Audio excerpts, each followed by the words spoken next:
Hi everyone, welcome to the Noona ARMY Podcast. My name is Virginia Duan, also known as Mandarin Mama, and this podcast is all about the particular challenges and aspects of being an older female ARMY, female BTS fan, and by older I mean maybe middle-aged.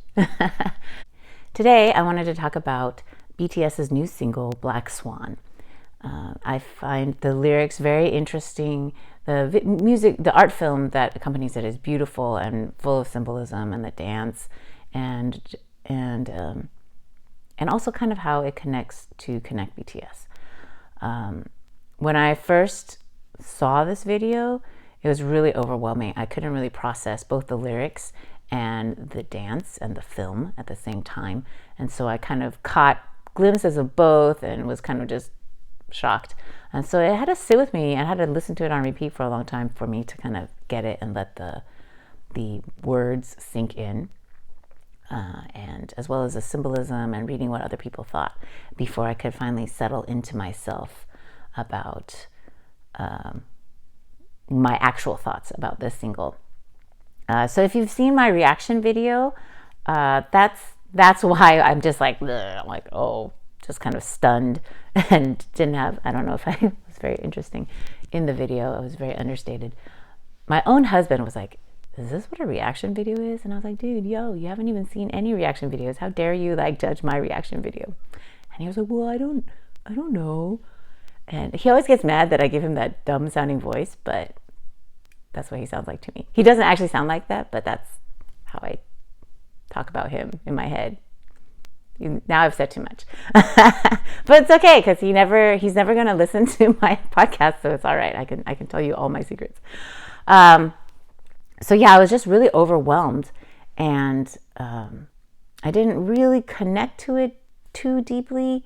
But now that it's had about 30 hours to marinate and percolate in my body, I think I have some more thoughty thoughts about it. Oh, not that kind of thought, but but more articulate thoughts. And so I mentioned some of it in my written review about Black Swan. And I'll include that in the show notes. But so yeah, we're gonna get started, okay? So Black Swan, in case you don't know, is the latest single is the lead single, I believe, off of BTS's Map of the Soul 7 album. And the video itself opens up with a quote by Martha Graham, incidentally about dance, and also links to Carl Jung's Map of the Soul. The quote is, "A dancer dies twice, once when they stop dancing, and this first death is the more painful." And you can see it set this tone for the whole video, where the dancing seems to represent this person is being chased by shadows, and they examine him wherever he goes, and they follow him, and they are trying to pull him away. And anytime there's a point where he's in a cage of light, which is, references the Interlude Shadow video, and he's trying to get out. He's trying to get out of this cage, but the shadows pull him back. And every time he's close, they pull him back. They draw him back. They just drag him back. And then even when they're lifting him up, they're kind of pulling him back. It's under their terms and not his. And when he finally breaks free of the cage, he leaves, and he's alone. And then he goes, and then the shadows come back. And this time he's in charge of the shadows. Like whatever he does, the shadows follow. And it's and again, they embrace him at the end. And so the dancing is very, I think I read somewhere that it is literally a fight between his two selves, and at the end they work together because they are one. And that's a lot of what Map of the Soul is about. It's kind of a lot. It continues BTS's whole theme of their different sides, the different personas, they've talked about it a long time, right? Their fake selves, like the Love Yourself trilogy, when they talk about it in Idol. Are they an artist? Are they a pop star? Are they an idol? That's all them, right? And so once again, now they're addressing it in terms of like the persona, the ego, id. I'm not going to pretend to know a ton about it in terms of psychological terms, but again, the idea is to integrate yourself fully. And I think I've really identified with that as a person of color, a woman, a mother, a child of abuse, also all these things, that different aspects of your identity, and then which one, are any of them real? Which one of them is the real you? And you feel like you have a lot of shadows and demons inside of you grasping at you. So again, it does relate to Interlude Shadow. And the whole feel of the song is very reminiscent of Interlude Shadow, the beginning of Interlude Shadow. So my guess is that this song is near the beginning of the album, and then they have the interlude, and then on the other half of the interlude, it will sound more aggressive, like I had hoped for this album. Give me some angry Bangtan, but I don't want them to actually be angry and sad. But the difficulties between what you want of art and what you hope the artist is not experiencing in order to create that art. So the film also is shot in an abandoned mall, and I don't know about in other countries, but in America, the shopping mall is dying.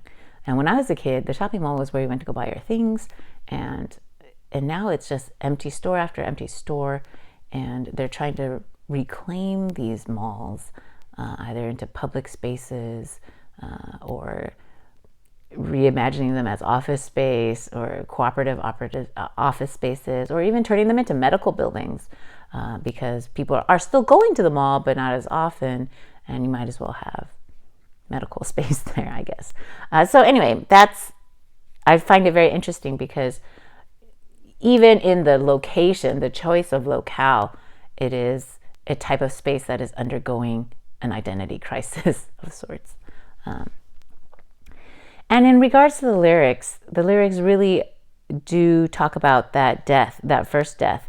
The lyrics in Black Swan are talking about, the heart no longer races when hearing the music play. They're just really worried, it seems like time has stopped and that this might be my first death. And so they're alluding to, again, that dancer dying that first death when they can no longer dance due to their body failing or injuries or just being old, or just no longer loving to dance. And same with the music. The actual lyrics and the rhythm of how they say things and the repetition of words is very similar to Dionysus from their Persona album. And again, like in Dionysus, I think it goes tumble, tumble, tumble, rumble, rumble, rumble, and then in Black Swan, they go bump, bump, bump, jump, jump, jump. So it's the same kind of rhythm, same kind of syncopation that you feel. And again, they're very similar in lyrics too, because Dionysus isn't just about partying and getting drunk. They're talking about literally drinking from the well of art, right? A well of music, and they're trying to create something, and sometimes it's really hard. And so that's kind of their discussion in Dionysus, and it's continued in Black Swan because, again, the lyrics talk about trying to create music, trying to create lyrics, and they're just not feeling it. They feel dead inside. They feel like it's just not, and they're worried. Is this a slump? Like everyone goes through phases, everyone goes through slumps. Is it just a block, or is it actually that first death? So it's like their fears of just losing their love for music, and that they feel like they're sinking slowly in a trance. They're at the ocean floor. So if you're at the ocean floor, that means you're drowning. You're at the bottom. There's a lot of pressure, and so you can hear it also represented in the music itself, right? The auto-tune that I originally did not like because I was just listening to it, right? I didn't like the auto-tune. It was hard to distinguish the voices. It was just felt very smashed, and it kind of stripped them of all personality. And then that's the whole point of the song, right? They feel compressed, right? Their voices are literally compressed. They feel drowned. The voices sound like drowning, like underwater or submerged. And and it sounds flat almost, right? And it's because they're in that space of feeling like, And that's totally how I felt all of 2018 when I was turning 40. 30. That was 30. 30 was 11 years ago, my friends. 12, 11 and a half, whatever. Who's counting? Apparently I am. But like, it was just, they talk about how they're feeling like they're dying. They want to die. Or they're worried that it's their first death. And it's just it's very sad and fearful and contemplative, and just full of anxiety and worry. And I find it, even the opening bridge, right? Like, do your thing. Hey, what's my thing? What's my thing now? Tell me. I'm sorry if you guys hear screaming in the background. That's my horrible children getting ready for Kung Fu. Hold on. All right, I'm back. My children have left the house. Thank God.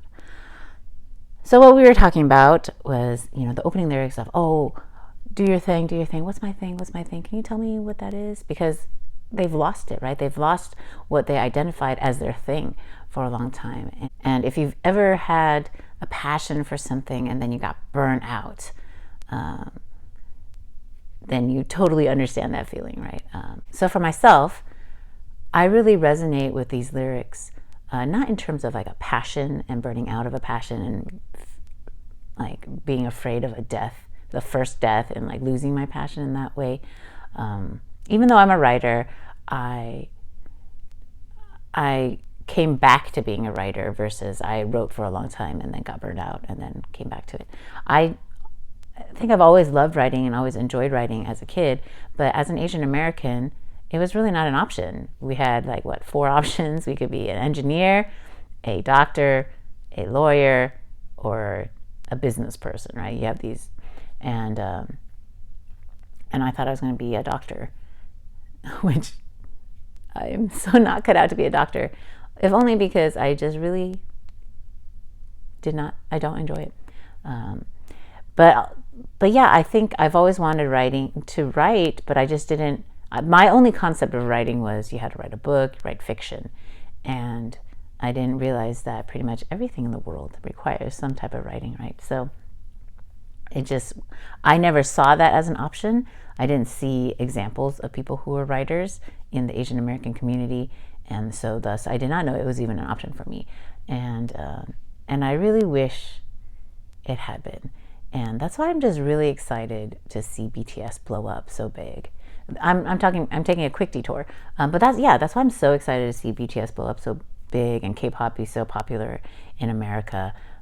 And then also the past few years, all these Asian American artists, Asian American, not just Asian, okay, that's important. Asian American artists are getting big and blowing up, because that means my children can see different examples of what it means to be Asian and what it means to be Asian American.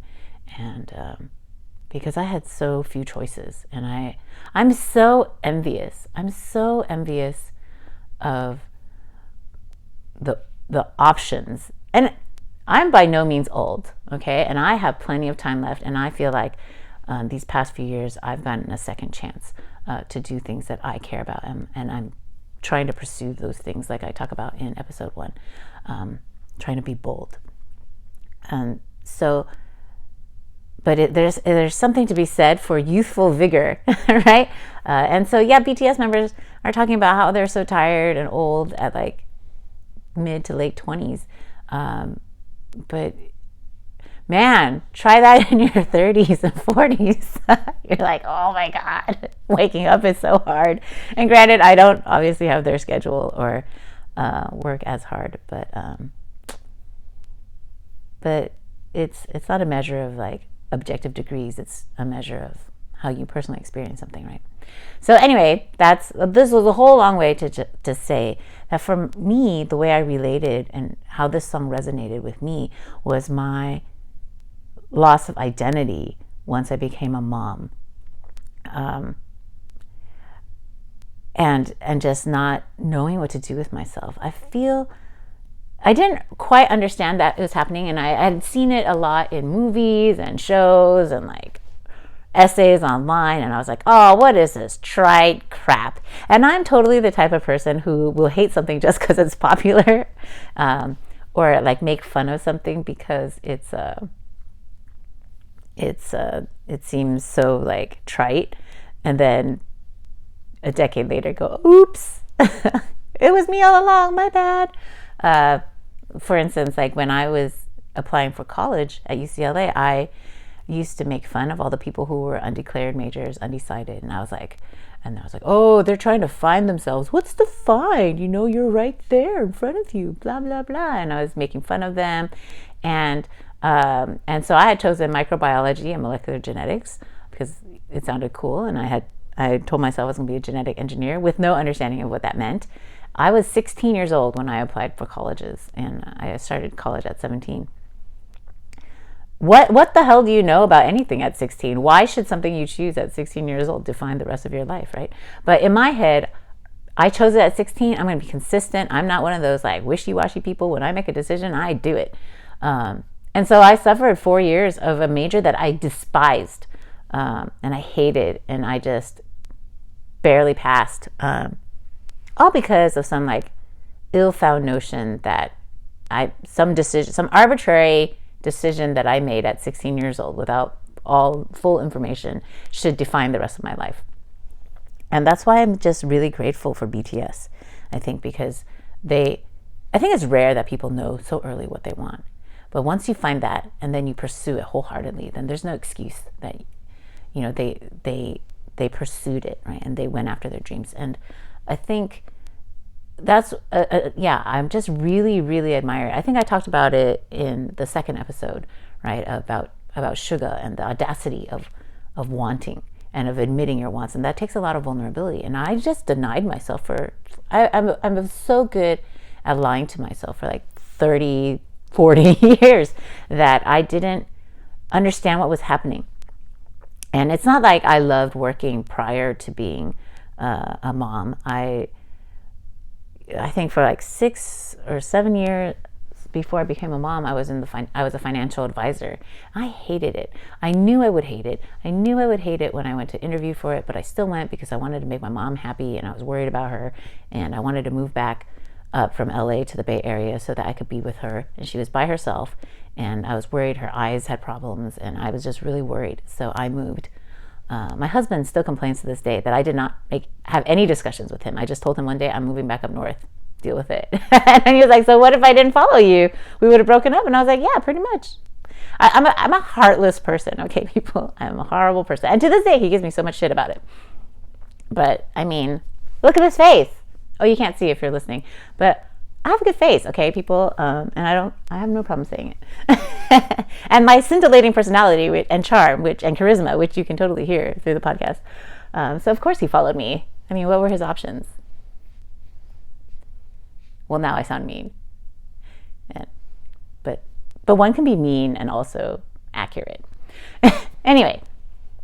So yeah, I spent the majority of my life doing things that I didn't want. Because I felt like I had to. And so I really, really admire BTS for knowing what they want. But beyond knowing what they want, which is hard sometimes because you have to admit things to yourself. And if you lie to yourself all the time like I did, it's difficult. But that they chose the hard route of admitting what they want, telling people what they want, and then pursuing what they want, right? Those are three connected but different things. And so for me, when I became a mom, I thought it was so ridiculous, all those identity articles about people who are thinking like, oh, am I not a real person anymore because I've just subsumed myself into being a mom, and I used to work and now I stay at home. Or you're working now and you just feel like torn because you're worried about your kid. I never felt any of those things, or I thought I didn't. And I was like, well, I didn't care about work, so I don't really feel bad about not working. And I love my kid and I like being with them and all these things. And that was 10 years ago. But then like in 2014, 2015, I was breaking down. I was screaming at my kids all the time. And And when I went to my first therapy session, the therapist was like, I feel like you're struggling with identity and you don't know who you are. Maybe it's probably because of work and you don't know how to process your feelings. You don't feel things at all. And I was just like, this therapist is a fucking idiot, clearly, because I feel things. I am a writer. I feel things. I know what emotions are. In fact, my emotion right now is anger. and then like 3 or 4 years later, after like during my breakdown and like midlife crisis, I'm like, I think I'm having problems with identity. I don't know who I am. I don't know how to process emotions. And like, to my therapist's credit, she's like, oh, that's so interesting. When she should have been like, yo, I told you this day one. Give me all the money. I told you this day one. But thanks for trying. Thanks for acting as if this is like some brand new revelation. And I used to joke about it with her all the time because I was like, oh my gosh, I thought I was like so deep. And then she had like, and so like complex and complicated. And she had me down day one within like 30 minutes of talking to me. Go to therapy if you need it. It's really helpful. It's important. Even if you don't need it, it's pretty useful. It's a good way to work things out. Anyway, but for me, I think after seeing these lyrics, I really identified with, because I really do feel as if I kind of died after having my children. But especially like 2 years ago, I was just so angry. I felt like I wasted my youth. I was just angry. Like, this is going to sound really crass, but I've written it in many places, but it sounds worse when I say it. But I really, really, really was very angry that I wasted my highly fuckable years as a conservative Christian who was like super uptight about sex. And not saying that my highly fuckable years are behind me, because who's to say that I am not still highly fuckable? But we all know what we mean, right? Like what? And you just miss like youth, right? Like I feel like I waste. It's not the sex, okay? I mean, because who really knows what they want as sexually as a teenager and like young woman at like 20, and 20-year-old boys really don't know what they're doing anyway, so it's not like they're going to be that useful. That was a tangent, but what I mean is like, it's the potential, right, of that, all that raw talent and potential and energy that we had when we were 20s, that I had when I was 20, but was just too stupid, too afraid, oh, there's all this time in the world, or oh, I'm going to be different. When I have kids, it's not going to change me. When I get married, it's not going to change me. When I get older, it's not going to change me. I'm going to be the same. But that's just like the stupidity of youth, I think, or naivety of youth, because we always think we're exceptional, right? Or maybe that's just telling you a lot about me and how full of myself I am. But yeah, I was just so angry, and I just felt like I had all these things that I thought I was going to be, and they weren't it. And I had a midlife crisis. It's like my 17-year-old self came and looked at my life and was like, what the fuck are you doing? Like, you were so smart. You went to UCLA. You went to college. And what are you doing? You're at home. You're staying at home. And you bilingual homeschool 4 children. You hate children. I do. I really don't like children. I love babies. Hate children. Problem is they grow up into children. But like, what did you do with your life? Why are you this way? Like, how did you become this sad old woman? And who's so like dead inside? And that's when I found BTS, or right around when I found BTS, and just seeing them want things made me want things. I also wanted them, but that's they're pretty. That's their job, to make you want them, right? So I feel like I'm just acknowledging that they do a good job, and that they can stop now. But yeah, so it was hard to admit the things that I wanted, and then so that was a kind of death. I felt like I had died and betrayed like my younger self, and it was really hard to actually look at myself and to figure out what I wanted and to admit to myself what I wanted. And it's a journey, it's a process. There are days where there's times where I feel like, yes, I've conquered this. I'm going to boldly go after what I want. I want to be famous. I want to help people feel not alone. And I want to meet and interview BTS in person. So those are not my only wants, but those are the big wants that seem so big and so huge and so impossible. And so I feel it really resonated. And the line in Black Swan that just made me tear up when I finally rewatched the art film and let it just sink in is when they sing, "Nothing can devour me. I shout out with ferocity." And it's, I just got chills again saying that. And I think that's really huge. And what I want to be like my battle cry for 2020. I want to be bold. I want to yell out and say, nothing can devour me. I shout it with ferocity. And if you declare it, and if I grasp onto that, then I will do hard things. And remember that I have done hard things, that I have pursued things that I've wanted, and I have gotten them, and I have made it through really hard, like abusive childhood, and I've made it hard. I've made it through hard things, and so I can get this too, so it was really unexpected to be so hit by and to be so moved by Black Swan like so much later. And I think it just took time for me to understand. And so that's what I hope for us, and I think even at the end of the song, they feel that, I don't know if it's ever resolved so much, but that it's not, what people don't tell you very often is that first death, it's the first one, right? And there's a second one. It doesn't mean that it doesn't mean that it's the final death, right?